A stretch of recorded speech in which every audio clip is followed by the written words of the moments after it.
one last very serious story was in Washington, there was yet another vote by the Senate, the U.S. Senate, which, as you know, has a Republican majority. If that's it, you have to count Romney as a Republican, and you have to count a few of the other unreliables as Republicans, but a Republican majority. But the GOP controlled U.S. Senate held another vote this week rebuking Trump on his national emergency declaration, essentially trying to say Trump cannot use the military funding that he's been using to build the wall. Trump can't use that funding because they disagree with Trump's emergency declaration. Trump declared the southern border, the completely, uncontrolled southern border, as a national emergency, permitting him to use his military funding to build the wall. So the Republican-controlled Senate decided to, again, this is not the first time they've done it. They had a vote where some Republicans voted with the Democrats, voted to say Trump can't use the military funding he is using to build the wall because they are disagreeing with his declaration of a national emergency. And I have 2 or 3 points to make on that. Number one is just try to make yourself think of any example where when President Obama was in the White House or any Democrat was in the White House, did you see a majority, you see a cluster of Democrat senators undermining his agenda? You can't find it. Democrats don't undermine each other. The GOP all day long. So the GOP in the Senate, including Romney, of course, voted that Trump can't continue to use his military funding to build the wall because they disagree with his emergency declaration. So number one, this is undermining of your own party's president. Number two, this is an astonishing acknowledgement that these people are saying they don't think that a completely unsecure southern border could possibly be an emergency. Why would that be an emergency?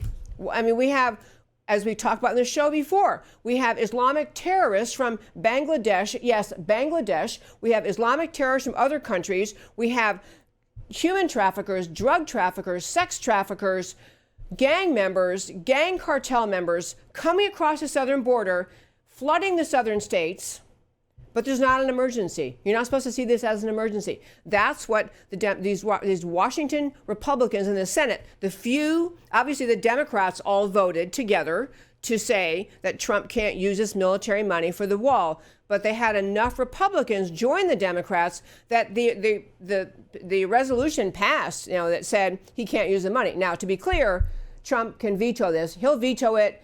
And then there's some provision that they can't bring it up over and over and over. I think they have to wait, whatever it was, 6 weeks or some period of time they have to wait before they can bring it up again. So nothing, and that's the third point about this. Nothing really happens because they pass this resolution. They didn't they didn't stop the money from being used. They did not prevent President Trump from moving forward using this military funds to build the wall because he's declared a national emergency. So there's no impact of this vote. It's not like they succeeded in stopping the use of that money. It's entirely a show vote. They know Trump is going to veto it. He's not going to listen to them. So he's going to keep building the wall. They don't have the votes to override his veto. They know they don't have those votes. So it's completely a show vote.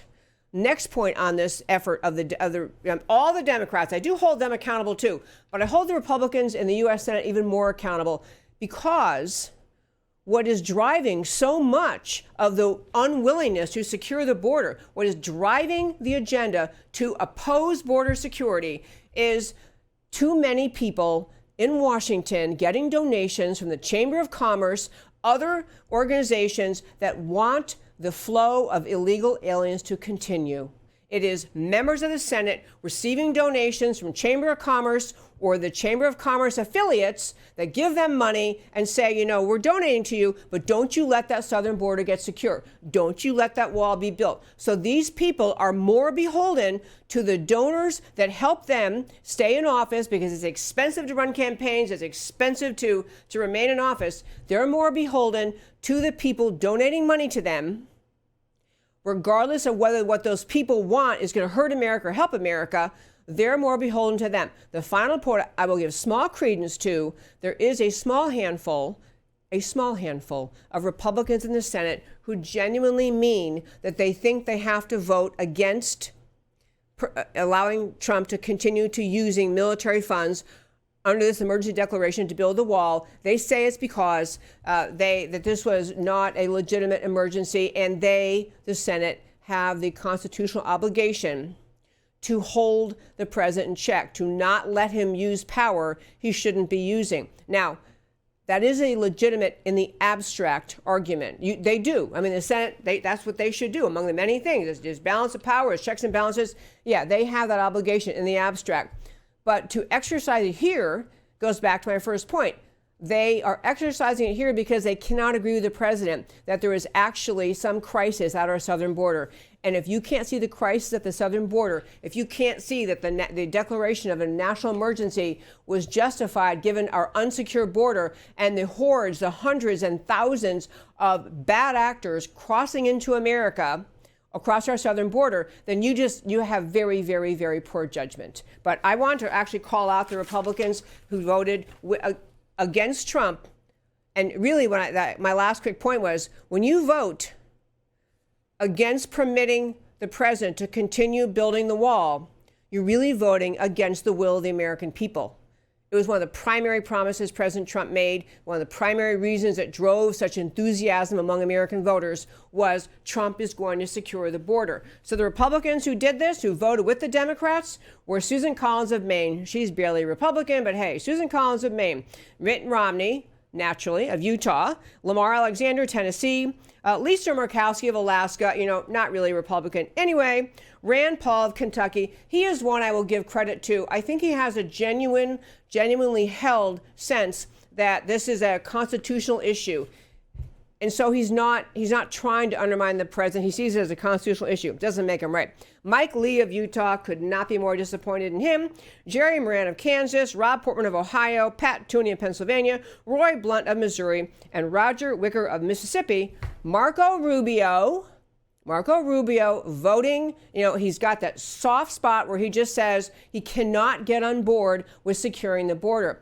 He talks about immigration in a way that is much more like a Democrat, much more like, well, we got to kind of find a way to let them all come here. So Marco Rubio, and anyway, I take it back. Marco Rubio didn't vote. He previously voted to disapprove of the emergency declaration, but didn't vote in this. So those are Republicans who found it in this environment, when you have the Democrat Party just clamoring to abandon the border, clamoring to embrace globalization, you had these Republicans in the Senate decide it's smarter and a better call overall,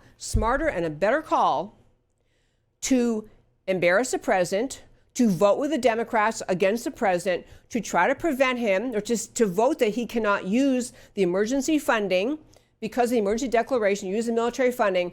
They found that a better decision than the decision to stand with the president, the American people, the security of the border, and the construction of the wall.